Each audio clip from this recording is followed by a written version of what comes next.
جو بھی مخلوق ہے سارے پر یکساں ہوتی ہے سورج کی روشنی. سورج میں کوئی کمی واقع نہیں ہوتی، اس کی روشنی میں کوئی بھی کمی واقع نہیں ہوتی. جو بھی حیوان ہو، جمادات ہو، نباتات ہو، ہر شے پر سورج کی روشنی یکساں پڑتی ہے. تو خداوند متعال جناب داؤد کو یہ فرماتے ہیں میری رحمت عام جو ہے ہر کسی کو شامل ہوتی ہے، اس میں بھی کوئی کمی واقع نہیں ہوتی. عزیزان گرامی، رسول اللہ صلی اللہ علیہ وآلہ وسلم فرماتے ہیں کہ اگر 3 چیزیں انسان میں جمع ہو جائیں تو وہ کبھی نابود نہیں ہو سکتا. 3 چیزیں اگر اس انسان میں پائی جائیں تو وہ انسان کبھی بھی نابود نہیں ہو سکتا. پہلی کون سی چیز؟ رسول اللہ فرماتے پہلے توحید کا اعتقاد. توحید کا اعتقاد اگر انسان میں ہونا چاہیے تو وہ کبھی بھی انسان ہلاک نہیں ہو سکتا. دوسری رسول اللہ فرماتے ہیں کہ میں محمد کی شفاعت کا قائل ہو. شفاعت کا قائل ہو. کیوں؟ کون سی چیز؟ کیا مال و دولت نہیں، مقام شفاعت. قیامت کے دن ہر نبی نفسی نفسی کہے گا، لیکن ہمارا رسول کہے گا امتی امتی امتی. مقام شفاعت، میری شفاعت پر یقین کرتا ہو. اور رسول اللہ نے فرمایا کہ تیسری چیز پر اگر وہ اعتقاد کرے، اعتقاد رکھے تو وہ انسان کبھی بھی نابود نہیں ہوگا. کون سی تیسری چیز؟ فرمایا اللہ کی رحمت کا وسیع قائل ہونا. رحمت خدا کا وسیع قائل ہو تو نابود نہیں ہو سکتا. اور اس کی مثال ایک واقعہ میں آپ بزرگوں کو، محترم سامعین کو بیان کروں. بلال بن جبان نباش، حلال بن نباش کفن چور تھا، کفن کو چوری کرتا تھا، اس کا پیشہ تھا، چور تھا. یہ بہت گریہ کیا، پشیمان ہوا، روتا ہوا معاذ بن جبل کی خدمت میں پیش ہوا کہ میں بہت بڑا گناہ گار ہوں، شاید خدا مجھے معاف نہ کرے. دیکھو وسعت اللہ کی رحمت کا وسیع ہونے کے قصہ میں آپ بزرگوں کو بیان کر رہا ہوں کہ خدا کی کس طریقے سے رحمت وسیع ہے. یہ بہت گر گراتا ہوا، بہت روا، ایسا کہ ابھی اس کی روح نکل والی ہے. معاذ بن جبل نے اس کو دیکھا، اس کی حالت متغیر ہے.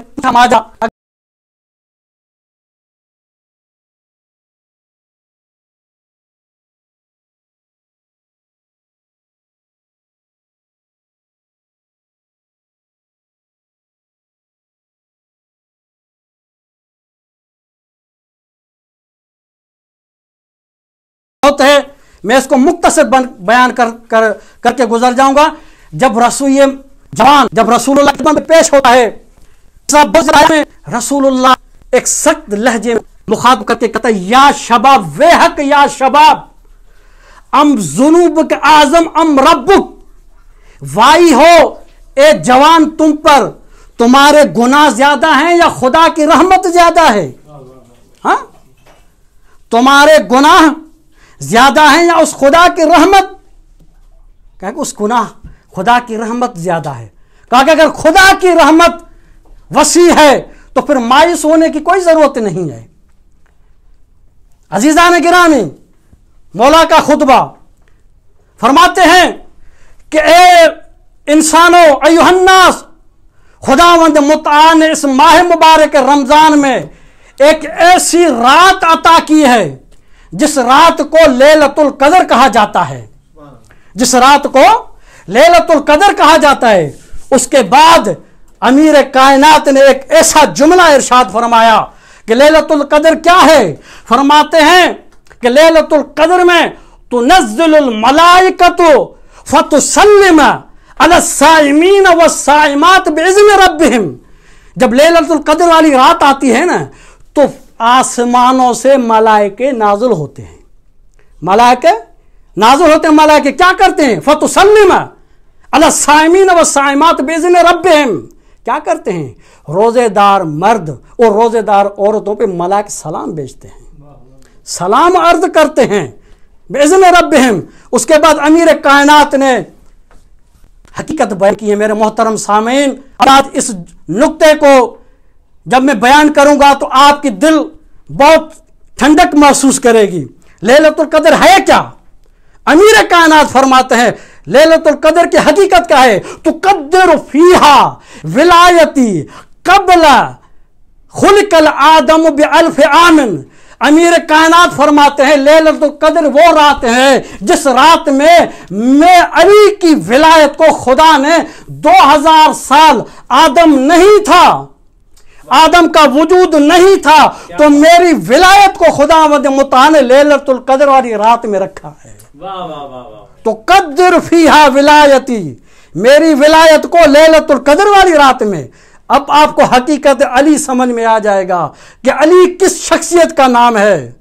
جو ہمارے بعض روایتوں میں یہ بیان کیا جاتا ہے کہ فاطمہ زہرا سلام اللہ علیہا لیلۃ القدر سے تشبیہ دی جاتی ہے. توجہ ہے یا نہیں کہ فاطمہ لیلۃ القدر ہے؟ جب فاطمہ سلام سیدہ لیلۃ القدر ہے تو قربان جاؤں اس ذات پر جس کی ولادت کعبہ میں ہوئی ہو، ہاں، جس کی ولادت کعبہ میں ہوئی ہو، جس کی شہادت لیلۃ القدر میں ہوئی ہو. لیلۃ القدر رات میں علی نہ ہو کا کوئی کفر نہیں ہوتا. یہ کفر ہے کہ جس طریقے سے سیدہ لیلۃ القدر ہے اس طریقے سے علی بھی لیلۃ القدر ہے. تو قدر فیہا ولایتی. عزیزان گرامی محترم سامعین، مولا کا بھی خطبہ ختم نہیں ہوا. فرماتے ایھا الناس، اے لوگو، ما من بر ما من یوم و لیلت الا و بر من اللہ تعالی یتناثر من السماء هذه الامہ. عجب عجب، اگر انسان اس خطبے پر غور کرے خدا کی عزت کی قسم انسان کی زندگی تبدیل ہو سکتی ہے. لیکن ہاں شرط یہ ہے کہ وہ گر اس میں وہ چیز پائی جائے جس وجہ سے انسان تبدیل ہو. عزیزان گرامی، علی کا خطبہ ما من یوم و لیلۃ، خدا کی عزت کی قسم یہ علی مخاطب ہوتے، علی جب لوگوں سے مخاطب ہو رہے تھے فرمائے لوگوں تم لوگوں کو معلوم نہیں ہے کہ رمضان کہتے کس کو ہیں. رمضان میں کوئی ایسی رات نہیں ہے، کوئی ایسا دن نہیں ہے جس دن خداوند متعال کی طرف سے اس امت محمدیہ کے لیے خدا کی آسمانوں سے ہمیشہ رحمت نازل ہوتی ہے اور نیکیاں نازل ہوتی ہیں. اللہ اکبر. ما من یوم و لیلۃ، کوئی ایسا دن نہیں ہے، کوئی ایسی رات نہیں ہے جو خدا اس امت محمدیہ کے لیے نیکیوں کا نزول نہ کرے، رحمتوں کا نزول نہ کرے. علی خاموش نہیں ہوئے. اس کے بعد فرمایا ایھا الناس یدبر امرک. جب ایسی فضیلت کی راتیں ہیں، جب ایسے فضیلتوں کے دن ہیں تو تمہیں کیا کرنا چاہیے؟ یدبر امرک، تم کیا کرو گے؟ کس طریقے سے زندگی گزارو گے؟ آیا استفادہ حاصل کرو گے یا نہیں، یا ایسے ہی؟ فرماتے ہیں نظم دو، اپنے کاموں کو منظم کرو، ترتیب دو. تم عام ہستی نہیں ہو، تم اس مہینے میں خدا کے مہمان ہو. اس کے بعد علی فرماتے ہیں کیف انظر، تم دیکھو. کس سے کیا دیکھیں؟ کیف تصرف نہارک و لیلک. جب ہر روز نیکی آتی ہے، ہر روز رحمتیں آتی ہیں تو پھر تم دیکھو کہ کس طریقے سے تم اپنے راتوں کو گزار رہے ہو، کس طریقے سے تو اپنے دنوں کو گزار رہے ہو. ہاں، فتحفظ جواہرک ان معصیت اللہ، اپنے اعضاء اور جواہر کو کا ایسا تو نہیں کرے کہ اپنے اعضاء اور جواہر کو خدا کی معصیت میں استعمال کر رہے ہو. ایسا تو نہیں کر رہے ہو. اپنے اعضاء اور جواہر کی حفاظت کرو. اس کے بعد فرماتے ہیں کہ خدا کی عزت کی قسم علی امیر فرماتے ہیں کہ رات جب سو میں اس رات میں مجھے کیا کرنا چاہیے؟ امیر کائنات فرماتے راتوں کو گزارنے کے کس طریقے سے راتیں گزاریں، کس طریقے سے علی انسانوں کو بیدار کرتا ہے. فرماتے ہیں تو قرب بوجہ اللہ بتلاوت آیات ہی، راتوں کو گزارنا ہے تو اللہ کی کتاب سے مانوس ہو جاؤ. قرآن، یہ قرآن کیوں